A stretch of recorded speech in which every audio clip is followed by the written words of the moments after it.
Bet, the daily gambling game show that takes betting seriously, but not much else.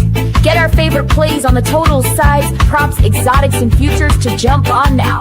So let's get it started with Jason and Ben. Let's get it started with Jason and Ben. Let's get it started with Jason and Ben. Subject som känner konstnärer konstnärerna. Let's get it started with Jason and Ben. Let's get it started with Jason and Ben. What's going on, everybody? Welcome to Wanna Bet. I'm just doing my thing here as always, making sure we got the quote tweet going on Twitter so everybody can see our links here. Appreciate you guys tuning in. I'm Jason. That's Ben. This is Wanna Bet. You may see some of my dogs pop up during the show. I'd actually like to get them in here in real life, but they've been conditioned not to come in this room, which is for the best. But maybe we'll get a real life meatball sighting one day. We do this every day. First down, second down, third down. Our very best bets that we've made since we last did this show, ranked in that order, first through third. Fourth and long is really fourth and short. We're going to have a whole new graphics package coming. Our friends at Odyssey. We're going to be gussying this show up in a lot of ways. Some new tools at Beltway Ben's disposal. We're excited about that. It's really fourth and short, quick hitters to get you paid. Kind of like, that first 3-inning over 2.5 last night in the Miami-Washington game. We needed 5 minutes of real time and 3 batters to cash that bet. That's what fourth and short's all about. Overtime, we keep giving you guys football parlays that we really like. Beltway Ben, but as always, because we are transparent around here and we actually want to beat the books. We're not shills for the books. How'd it go last night? Yeah, F the U.S. men's national team. Now those jokers show up, playing 3 in the back, kind of sort of works. Japan played a lesser lineup than I thought they would. I can't win a soccer bet right now. I'm the first to say it. We have been great in the EPL. We will probably have an EPL play this weekend, but I'm cutting back on soccer. We continue to give you plays that we believe the value's there now in the NFL for the weekend. It won't be there by Friday, Saturday, Sunday. That Rams-Titans under is one that, frankly, I love. Beltway Ben, how did it go for you? Yeah, Ramon Laureano hits like 4 balls, Woo. 98 miles an hour, and doesn't come out with a hit, but he did have 1 run. Judge homer in his first at bat. That felt good. Yeah. And then we also tailed you on that Nats Marlins yes, sir. first 3 over, and we lost. Zach Gallen gives up a 3-run home run in the first inning to kill our first 3 under, but they don't give up another run. So, I mean, if he gives up anything else, we cash probably, but we didn't. And again, I told you those fourth and shorts for me have not been going well since our good run. The WNBA, I'm pretty confident we'll be back with it in about 6 days. But again, I just don't trust anything right now in the WNBA with it being the final, 2 games of the season. Were you watching that game, Beltway Ben? I was listening. I wasn't watching. I was driving home from the Orioles game, listening to the great John Miller on the call. Gallen sounded like he had his shit from the start. He gets the punch out, and then it sounded like he got squeezed. Sounds like he got really squeezed, second batter, really squeezed. The umpires were bad on both sides because the first inning, the first top of the top of the first, Robbie Ray was getting squeezed too. The ump was bad for pitching wise, both sides, and that's why I was on a nerf. I did jump the live under. They scored those 3 runs and it jumped to 9.5, and I was like, they're going to settle. It cashed by 1, thank God. But yeah, it was. I jumped the live under. Yeah, I gave out 4 baseball bets in the Super Discord yesterday. Everything hit except for that Nerfy that I put in late. What's the Super Discord? Jump on that QR code. You'll get every play that I make in real life. When I make a play, when I make a bet, I go to the Super Discord. As soon as I make that bet, I tell you where I made it, for what amount, and I tell you what odds you can get if you make that bet right now. And it's not just me. It's Ben. It's Eric Casillas. It's a bunch of handicappers. You can find out how Stats on Fire. 49ers, he's all over it. I think I like the 49ers more this weekend than Stats on Fire, but we'll get to that in a minute. That's a tough task. But yeah, I know. But I think and I'm not a Kyle Shanahan guy or a 49ers guy, but my God, do I think they're being undervalued here. And I understand the Purdy, whatever, intrigue. All right, let's make our bets because I got to get a shingle shot at 12:45, Beltway Ben. How pathetic is that? You want to know the first time in my life I felt old? When I'm running to get this show done in time to get a freaking shingle shot. It's freaking true. All right, Beltway Ben, first down, shingles. We're gonna go to Thursday night. I want to get this in now. Bet 365, 2.5 receptions, -160. You try to play it on FanDuel, you'll get -225. Try to play it on DraftKings, you'll get in the 200s as well. this is the best price we're going to get it at. And when you look at what Tucker Kraft did in the season opener, caught just 2 passes, I get it. But he also ran 19 routes on 23 dropbacks. They didn't have to throw the football a ton, but he ran more routes than any wide receiver they had. And we know all these different types of weapons they have. They also draft Matthew Golden. The Packers, it's just kind of how they are. They put all these different pieces out there in the pass game. But to me, Kraft is starting to become Jordan Love's guy. And the team likes him. Coordinator likes him. The head coach likes him. There's a lot of hype this offseason about Tucker Kraft, and it was coming out of their camp. We know what they think. And Musgrave, he was blocking a lot. It was a lot of run blocking for Musgrave. He wasn't their guy. They drafted Kraft later, but he's been the better receiving tight end, and he's also been more healthy. So I like Tucker Kraft to go over 2.5 receptions here at -160. Don't have any expectations that it'll be there later in the afternoon. And also, you can only find it at Bet365 for this price. We're shooting the shit with an NFL head coach over the summer while he was sitting on the beach with nothing to do for some stuff I was doing for the Washington Post. Really good head coach. Said Tucker Kraft is the most criminally underrated tight end in the NFL. And this guy knows his tight ends. First down, Beltway, Ben. I'm not going to belabor the point here because I have to get a shingle shot. But I like weight. Look, a lot of times, almost all the time, if I'm on a dog, it's because I think that dog is live to win. And I'm taking this up to 9.5 because I'm not stupid. I don't mind it at that price. Do I think Wake, with their new head coach from Wazoo and an offense that looks pretty geared up, could take advantage of an NC State team that doesn't look like they can play defense, that just had to go balls to the wall to beat Virginia, and now is on a short week traveling against a somewhat unknown opponent? Like, I do. Did Wake go to Raleigh last year and beat arguably a better version of NC State? Yeah. I know a lot in college doesn't matter from years past, but like Wake's played like subdivision teams. They haven't even had to break a sweat or exert themselves, where the Wolfpack are kind of already fighting for their lives. So I'm making a calculated gamble here that at home on a Thursday night with a really interesting offense, with a quarterback and a running back who look like they're damn sure good enough for the ACC against an already kind of punch-drunk NC State team, that they can manage not to lose by 10 at home. Second down. Second down, again, this graphic is not right. It's Taj Bradley, 5+ strikeouts, and it's Corbin Carroll, hit, run, or RBI. Just one. So a hit, a run, or an RBI. It's not a base hit, run, or RBI, and it's -108. So it's just a little bit better. But it's -108. Taj Bradley, 5+ strikeouts. Corbin Carroll, hit, run, RBI. And you look at the matchup here for Taj Bradley, 29.2% K rate against right-handed pitching since August 1st at home for that Angels lineup. They swing and miss a ton. They hit some power. They have guys like Joe Adell who have really come on this year. You have Zach Neto. Zach Neto, love watching him play, but he swings and misses more than most leadoff hitters in the MLB. Taj Bradley's got 5+ Ks in 5 of his last 7 outings. And then you go to Corbin Carroll. We're going to get back to him in a minute, so I'll get more into that there. But lefties are hitting .314 against Carson Seymour. Carroll hitless in 2 straight games. The last time he went hitless in 3 straight games was May 28th. Like, it's been a pretty damn long time. I don't expect it to happen again here. And even if he does go hitless with this play right here, a walk, we know how fast he is. He'll take a base, and that part of the lineup right there should be able to knock him in. I don't like him later, but that part of the lineup should be able to knock him in. Meatball sighting. I'm with you. I'm on this game in a different way, but a correlated way. I'm glad you brought up Seymour against lefties. That's part of my thinking on my play. Let's go. Meatball to the house. Second down for me. Got a little parlay on Thursday night football in the NFL. Packers money line. Packers to score at least 23 points. Josh Jacobs, 70 or more rushing yards. Why do I like this? Well, it's the Packers at home on a short week. I think very highly of the Packers. We're looking at Matt LaFleur in September is 16-6 against the spread, 8-3 against the spread at home since he took over in 2019 in September. That's second best in the NFL. I don't think Washington's going to have all the luck and crazy shit that helped them win road games a year ago.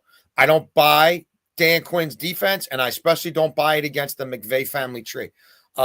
Something that I rely on fairly heavily in handicapping, and it was taught to me by Bobby DePaul, one of my close friends, who spent, 40+ years in the NFL. He was Joe Gibbs' right-hand man. He was Andy Reid's right-hand man. He ran personnel for the Chicago Bears, player personnel director when they went to the Super Bowl, coach linebackers for the Cincinnati Bengals. He's a football savant, and I've had the chance over the last 25 years to learn football from him. And when he was an advanced scout forever, and you dig into when you have games where the teams don't play each other all the time, like in the division, and it's early in the year, so you don't have a lot of data. You go to the family tree. Dan Quinn sucks against this family tree. What do I mean by family tree? I mean Shanahan, McVay, LaFleur, who came from under those guys, Zach Taylor. You start to analyze O'Connell. Okay, the guys who have the same offensive principles, who attack defenses, similarly, like this family tree. Shotgun all the time, 11 personnel, joker tight ends. Is he a wide receiver? Is he tight end? He runs both routes.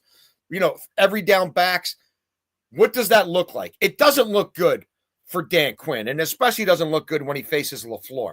Like, I'm not going to go through all the data, but the last two times LaFleur has faced the Dan Quinn defense, and that was in Dallas, regular season and playoffs.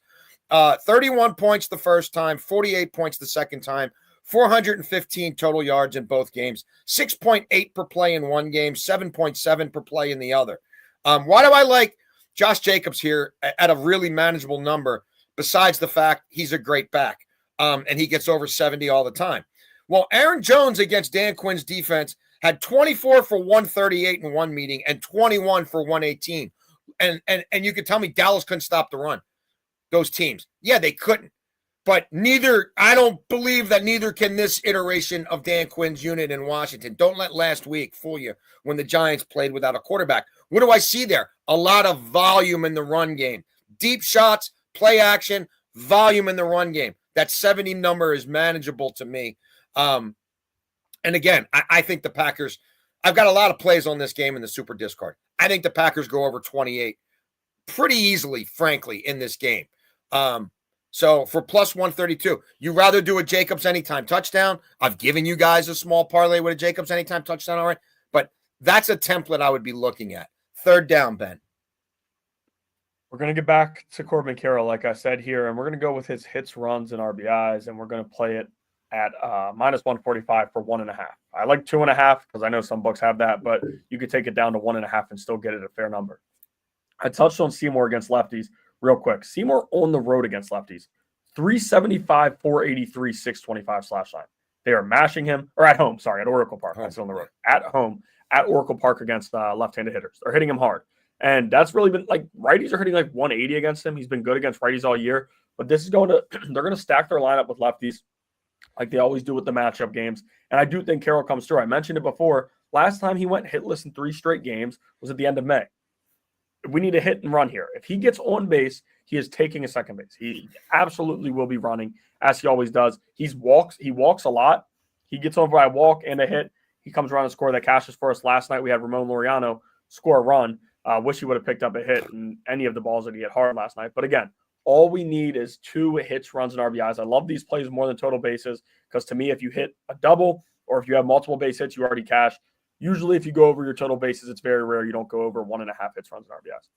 Oh, I'm just going to give out my play here and not wait till, not wait until 4th and short. It would technically be a 4th and short play. It's a double 4th and short play. Like, it's an official play for me. If you're one of these people who want to know what we're counting and what we're not counting, because you think we're cheating. We're the only transparent schmucks in this business.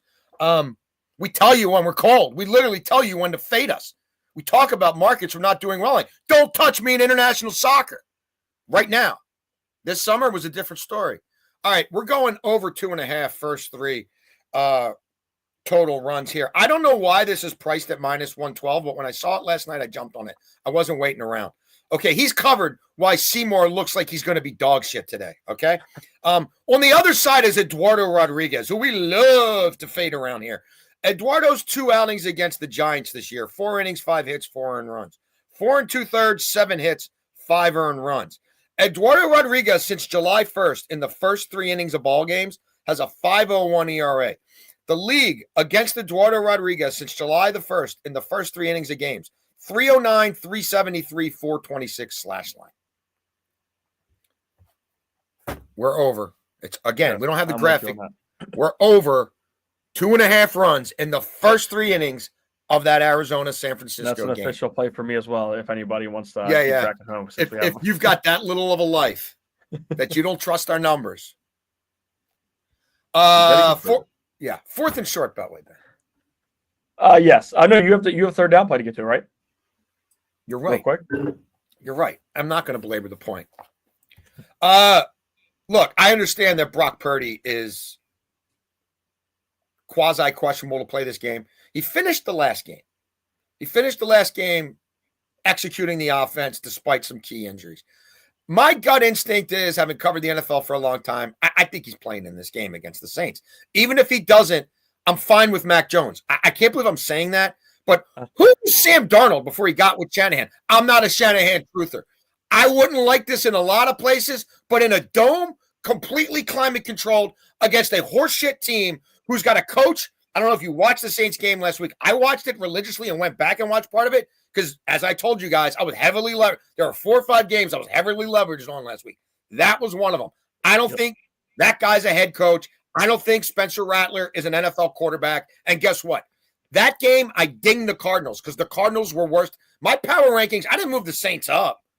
Move the Cardinals down. I don't buy the Saints. Shanahan with Mac Jones with a 15-game script, 15-play script. Can he score before the Saints? Why else do I like this? They fired Jake Moody. Finally, they actually have an NFL kicker now. So can they get a stop? Let's say Numbnuts in New Orleans wants to start with the ball. Are they going to move it on Salah's defense early with Spencer Rattler? I don't think so, unless there's a special teams gap. And then I'm going to get Shanahan with an early script in a dome to get me at least a feel. Mac Jones can be functional enough. All you got to do is check it down to McCaffrey and then win the game. Like, again, I don't even know that San Francisco's going to the playoffs. And I think Purdy's playing. And I know Kittle's out. But if we get later in the week, if Purdy practices limited Wednesday and fully Thursday, Ben, what do you think these numbers are going to look like? And I think I'm cool with this with Mac Jones. Yeah. So that's me. Yeah, I agree. And I think stats on And fire like that. Yeah, I don't think Shanahan, like, I don't think he's a guru, but like, I saw what he did with Darnold. Like, can he be functional enough to win this game with Mac Jones? I think so. And then it's a matter of, can Salah get a stop early? Right. Now, 4th and short. I'm sorry, Ben. I got this shingles virus on my mind, effing with my head. I'm getting a COVID shot, a flu shot, and a shingle shot all at once. And they're telling me this is totally fine, but I'm a little worried it's going to affect my handicapping tonight. It's a good thing you're giving out the plays before. Also, this real quick, it's not minus 160. It's a couple mess ups on the graphics. We got glitches in the machine. We got ghosts. Really. It's minus 120. So this play is minus 120. Anybody who keeps score, yeah. Minus 120 here. This is not minus 160. But no, I like Austin Eckler to go over this. Last week in week 1, 4 carries, 19 yards, 1 reception for 4 yards in the first quarter of Sunday's matchup. Now, Bill Krosky-Merritt looked good. Everybody's buying it. But Eckler still is going to lead these running backs in snaps. I don't think they want to rush Krosky-Merritt out there and get him all banged up early in the season as their running back when they have a guy in Eckler who's the vet. Eckler, 47% of the snaps. Krosky-Merritt, 29%. And then they have McNichols and a few other guys grab some other ones. But I'd guess he gets at least 2 carries and 1 reception in the first quarter here. We're going to need 8 yards with that. So we have 3 plays to get 8 yards. And that's at a minimum, I think he gets 2 carries, 1 reception. If they get a couple first downs, he'll get more than 2 carries, I believe. I think Krosky-Merritt comes in later in the game, and that's when he uses that explosiveness and kind of is the game changer. But early on, I think they go with the heavy hitter in Austin Eckler. So I like him over 7.5. First quarter rushing and receiving yards, and for those keeping track at home, minus 120, not minus 160. Now it's 4th and short for me, and I am remiss that I didn't start this show singing one of my favorite ditties. Freddie P, Freddie P, Freddie P, you always make money for me. We love to cash with frickin' Freddie P. It's a Freddie Peralta day. Am I always on the Brew Crew when Quinn Priester, or Freddie P, Freddie Peralta are on the mound? Not always, but damn. We always hear that close. damn song. Damn close. Now, for a long time, we were riding Freddie P on the full game money line. And at one point in time, the Brewers had won 18 of like his first 26 starts. That's cooled off, and the Brewers have cooled off. But what has Freddie P done his last 5 starts, Beltway Ben, in the first 5 innings of ball games? Do you want to guess how many runs Freddie Peralta has given up in his last 5 starts in the first 5 innings of ball games. That's a 25-inning sample size. Beltway Ben, guess how many runs he's given up? I think I saw this graphic, but I'm going to guess 0. Or Fucking none! Yeah. How many you think he's given up in the last 6? 1? 1! NL Pitcher of the Month. Oh, my breath is hot, wishful dead. You don't know that. You don't even know what I'm doing there either, do you? Absolutely not. We got to work on you. So, No. now, Merrill Kelly, really good since he got to Texas. I understand that. But Beltway Ben, Freddie P in day games, and we will be watching this on our show, Inside Access, because I think this is an MLB Network special. Freddie P in day games, 242 earned run average, 88 strikeouts in 78 innings pitched, 161 opposing batting average, a lot of ground balls, a lot of strikeouts. His last 7 starts, Freddie P has an ERA overall of 1.46. Texas is 23rd in Major League Baseball in runs scored at home in the first 5 innings of games. Texas is also a dead under team in first 5s. You could play this first 5 under. You could. I'm going to say that my Brew Crew scratch out a run or 2 and get us home here on the. And look, if both pitchers are lights out and it's 0-0, soccer term, after 5, we at least push. OT Beltway Ben. Overtime, we're going to go. It's almost shingles o'clock. With a same game parlay for Sunday night. Terry McLaurin to have a 20-plus yard reception and Tucker Kraft 2+ receptions. Already got to Kraft, and it's minus 118. But already got to Kraft before I think he catches at least 2 passes. He did it last week. I think he catches 3 or maybe more. Terry McLaurin to have a 20-plus yard reception. Did this a ton last year. We know how much Daniels likes throwing him the football. McLaurin is usually big play, big play, big play. And if they hit him across the middle of the field, he can run after the catch. He's going to run down the field a ton. They're going to take multiple shots to him. The Packers defense, as good as it's been, we know they'll play some zone. Can McLaurin catch one sitting in it and run out, make a play? I think he can. 20-plus yard reception. It's minus 170 for him to get that. And then you add Kraft in to get us to minus 118. So I do like him. 20-plus yard reception. We're not even taking his longest reception. I've seen a lot of times you take a longest reception, they get, say the number is 25.5. He catches a 24-yard catch. So we don't have to worry about that because we have 20-plus. Well, I don't think most books would let you do that anyway because this is the same game. FanDuel lets you do not longest reception. Oh, you're saying because it's same game. Yeah. Now you could do a long reception with a long reception in another game, right? But you're not. Right. I don't know. I've tried it all over the place. Right. They won't let you do that. Yeah, you're right. I wish they did. Yes, 100%. OT for me is a simple money line parlay. I'm not going to belabor the point. If you watch this show, we've been on the Packers for 3 freaking days now in different ways. 49ers, I just went through. Rams are at Tennessee. Like, there's this misconception about Sean McVay and like going east and 1 o'clock. He's actually really good at it, and he's really good at it early in season. I think that's an under game. I think that's an ugly game. But, I mean, I'm trusting Stafford not to turn it over, and I think Cam Ward is going to have a turnover. I don't think Cam Ward's going the first 2 weeks of his season. Playing that Denver defense at Mile High and now having these freakazoids with front 7 of the Rams coming to him with an offensive line that looked pretty shaky and not turning it over. Sean McVay knows how to win games. Brian Callahan has no business running an NFL team. If his last name wasn't Callahan, he would be nowhere near running an NFL team. So there we go. That 40. And again, I'm on it now because I don't think the 49ers injury report by the end of the week is going to look all that terrible, in which case, good luck getting this value. By the way, Ben, tell the people how we did last night. Look, we treaded water. It was a good night. Wasn't great. Didn't lose you any money. If you've been with us since May 21st and you bet every freaking thing we bet, you'd be up 40 units. So there you go. And you want all our picks in real time. They're in the Super Discord. We will be back tomorrow. Did I miss anything, Beltway, Ben? Nope. Did I screw anything up? Nope. All right. I got plenty of time to get my old ass to Tarjay for a shingle shot. We appreciate you guys tuning in. We will be back, I guess, noon tomorrow, right? Regular time? Yep. I don't think there's any weird baseball starts or anything we need to get ahead of. You want to bet. We want to bet. We want to get shingle shots. Hopefully you don't have to. We will see you tomorrow on Want to Bet.